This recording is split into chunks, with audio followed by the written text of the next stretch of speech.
A first in Ecuador, H5N2 jumps to humans. Bird flu. Just the name conjures up images of a deadly pandemic, doesn't it?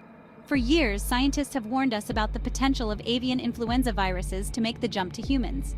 Now, a new chapter in the bird flu saga is unfolding, and it's a story that demands our attention. For the first time ever, a strain of bird flu known as H5N2 has infected a human. A young girl in Ecuador has become patient zero, forcing us to confront the reality of this emerging health threat.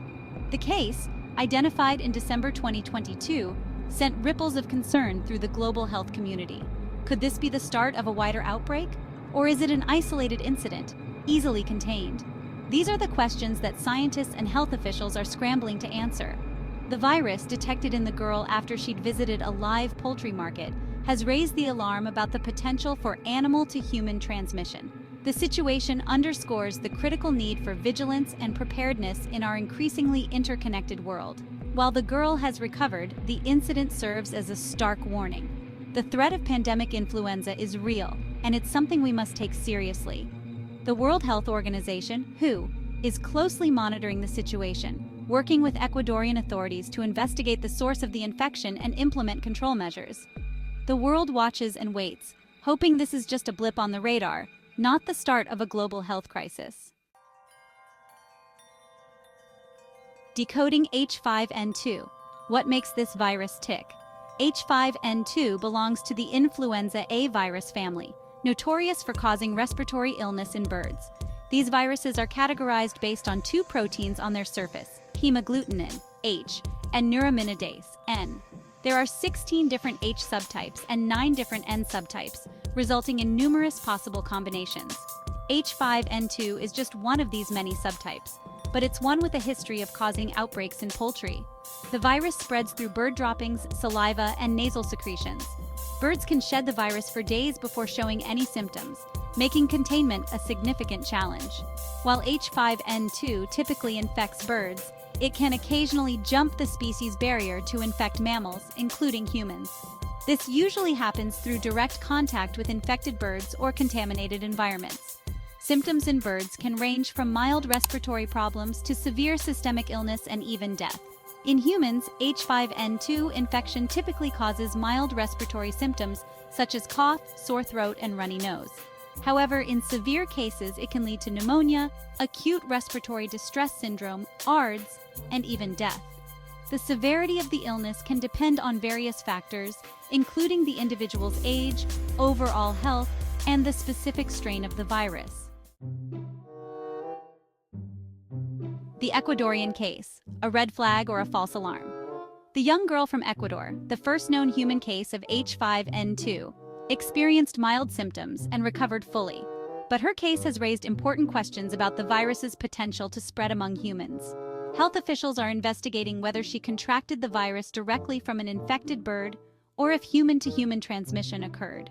Preliminary findings suggest the girl was in close contact with backyard poultry in the days leading up to her illness. No other cases have been identified, indicating that, for now, sustained human-to-human transmission is unlikely. However, continued surveillance and investigation are crucial to rule out any mutations in the virus that might make it more transmissible among people. This case underscores the importance of monitoring avian influenza viruses and implementing preventive measures, especially in areas with close contact between humans and poultry. It also highlights the need for rapid response systems to detect and contain potential outbreaks before they escalate.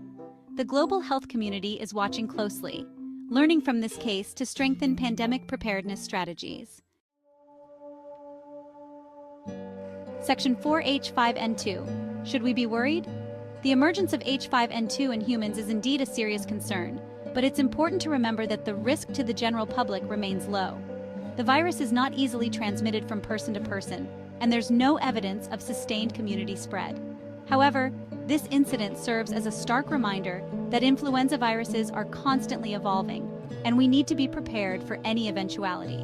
The WHO and other health organizations are closely monitoring the situation, working to assess the risk and guide public health measures. Researchers are also working tirelessly to develop effective vaccines and antiviral treatments for H5N2. While there's no need to panic, it's essential to stay informed about the latest developments and take necessary precautions.